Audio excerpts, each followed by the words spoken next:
आहे ते तुमच्यासाठी चांगलं नाहीये. शिवाय तुमची काळजी आणि तुम्हाला स्वच्छ ठेवण्या व्यतिरिक्त आपण उदाहरण घेतली होती की डॉक्टर काकांनी ताप येण्यासाठी तुमच्या खासगी अवयवांवर इंजेक्शन दिलं. ते तुमच्यासाठी काय आहे? चांगलं आहे, सुरक्षित आहे. बरोबर ना?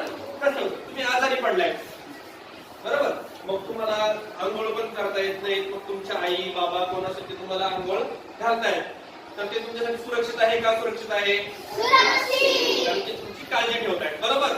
पहिला नियम समजला तुम्हाला.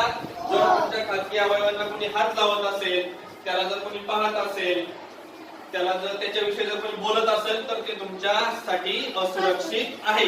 शिवाय तुम्हाला तुमची काळजी घेण्या व्यतिरिक्त आणि स्वच्छ ठेवण्या व्यतिरिक्त. दुसरा नियम, जर खासगी अवयवांना कोणी स्पर्श करत असेल तर त्यावेळी त्या दादाने खूप छान सांगितलं. काय म्हणायचंय? नाही म्हणायचंय. काय म्हणायचंय?